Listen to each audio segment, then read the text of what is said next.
বাংলা সাহিত্যের ইতিহাসে তারাশঙ্কর বন্দ্যোপাধ্যায়ের নাম সকলেরই জানা। তারাশঙ্কর বন্দ্যোপাধ্যায় একজন আঞ্চলিক কথাসাহিত্যিক ছিলেন এবং ওনার লেখা অনেক উপন্যাসই আমাদের কাছে পরিচিত তারাশঙ্কর বন্দ্যোপাধ্যায়ের। তার মধ্যে একটি উপন্যাস হলো গণদেবতা। এই গণদেবতা উনি লিখেছিলেন এবং যার জন্য উনি জ্ঞানপীঠ পুরস্কার পেয়েছিলেন। গণদেবতা উপন্যাসের আজকে গণদেবতা উপন্যাস নিয়ে আলোচনা করব। সাম্প্রতিক বাংলা সাহিত্যের অন্যতম প্রধান কথাকার ছিলেন এই তারাশঙ্কর বন্দ্যোপাধ্যায়, যার অন্যতম শ্রেষ্ঠ উপন্যাসের মধ্যে একটি উপন্যাস হলো এই গণদেবতা, যা 1942 সালে প্রকাশিত হয়েছিল এবং একটু আগেই আমি বললাম যা জ্ঞানপীঠ পুরস্কারে ভূষিত হয়েছিল। এই উপন্যাসটি ভারতবর্ষ পত্রিকার প্রথমে চণ্ডীমণ্ডপ নামে প্রকাশিত হয়েছিল। গণদেবতার প্রথম নাম ছিল চণ্ডীমণ্ডপ এবং সেটা ভারতবর্ষ নামক এক পত্রিকায় প্রকাশিত হয়েছিল। পরেই গ্রন্থবদ্ধ হয় এবং সেই সময় লেখক নামকরণ করেছিলেন গণদেবতা। 1914 সালে প্রথম বিশ্বযুদ্ধ শুরু হয়। সেই প্রথম বিশ্বযুদ্ধের কালে 1914 থেকে 18 এই 4 বছরের প্রথম বিশ্বযুদ্ধ যে চলছিল, সেই সময়কালে রবীন্দ্রনাথকে অতিক্রম করার যে আন্দোলন শুরু হয়েছিল, 3-এর দশকে কল্লোল পত্রিকা তার নেতৃত্ব দান করেছিল। রবীন্দ্রনাথকে আমরা প্রত্যেকে জানি কল্লোল যুগের সাহিত্যিকদের মধ্যে আমরা মহিলাল মজুমদার, এছাড়াও আমরা কিন্তু বুদ্ধদেব বসু এনাদের আমরা পাই, আরও অনেকে আছেন, অমিয় চক্রবর্তী, অনেকে। কিন্তু এই কল্লোল পত্রিকা, তারা এই কল্লোল পত্রিকায় লিখেছিলেন কেননা রবীন্দ্রনাথকে অতিক্রম করা, সেই সময় রবীন্দ্রনাথকে খণ্ডন করার আন্দোলন শুরু হয়েছিল, যার পরিপ্রেক্ষিতে আমরা অনেকেই জানি রবীন্দ্রনাথ ঠাকুর সমালোচিত হয়েছিলেন। রবীন্দ্রনাথের লেখার নিয়ে সমালোচনা সেই পত্রিকাতে প্রকাশিত হতো এবং যারা যারা মানে কল্লোল গোষ্ঠীর লেখক ছিলেন তাদের কয়েকজনের নামও বললাম এবং যার প্রত্যুত্তরে উনি উত্তরও দিয়েছিলেন, যার একমাত্র নিদর্শন হলো শেষের কবিতা, সেটা আমরা অনেকে জানি।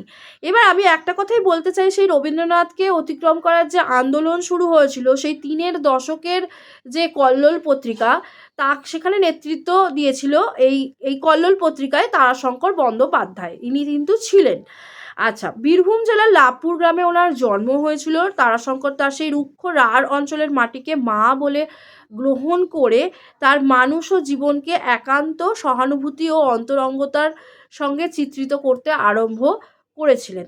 তার সেই অভিজ্ঞতায় কোনো খাদ ছিল না, যাই হোক, এবং তিনি তার মাটির মানুষগুলোর কথা তার গণদেবতা উপন্যাসের মধ্যে ফুটিয়ে তুলেছেন।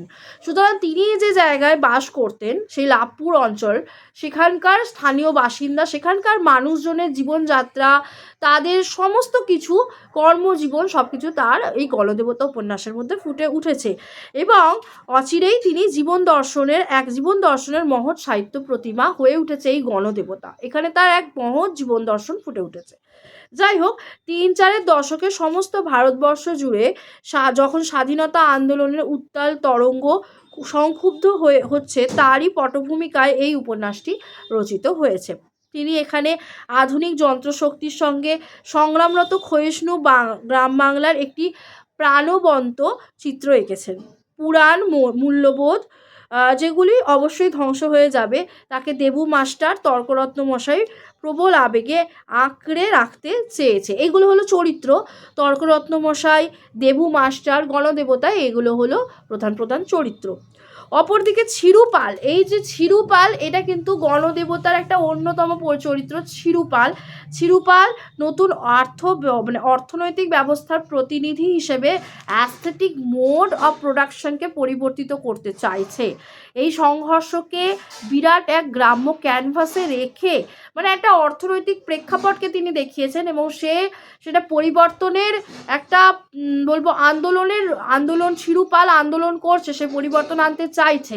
অর্থনৈতিক প্রেক্ষাপটকে সেইখানে তুলে ধরা হয়েছে এবং তার যে একটা সংঘর্ষ ছিল, তার জীবনের সংঘর্ষ, সেটাকে তুলে ধরার জন্য গ্রাম্য ক্যানভাসে রেখে লেখক বহু বর্ণের চরিত্রের মাধ্যমে আঁকবার চেষ্টা করেছেন।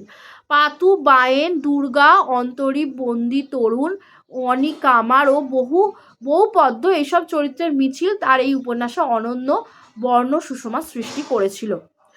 তারাশঙ্কর বন্দ্যোপাধ্যায় তার গণদেবতায় মুমূর্ষু, অক্ষম, দুর্বল গ্রাম্য সমাজের মানে গ্রাম সমাজের নির্জীব নিশ্চেষ্ট প্রাণের চেহারাটাকে আঁকড়ে ধরতে চেয়েছিলেন।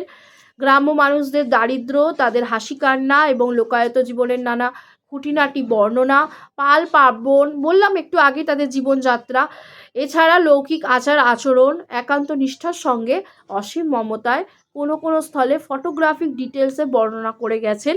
সব মিলিয়ে তারাশঙ্কর বন্দ্যোপাধ্যায়ের গণদেবতা আধুনিক বাংলা সাহিত্যের মহৎ উপাখ্যানগুলোর মধ্যে অন্যতম।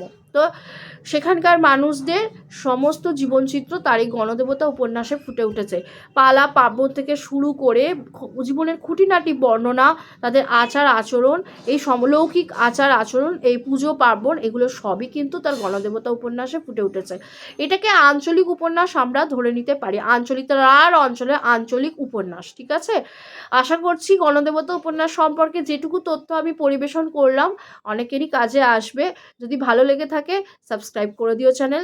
Thank you students, thank you so much.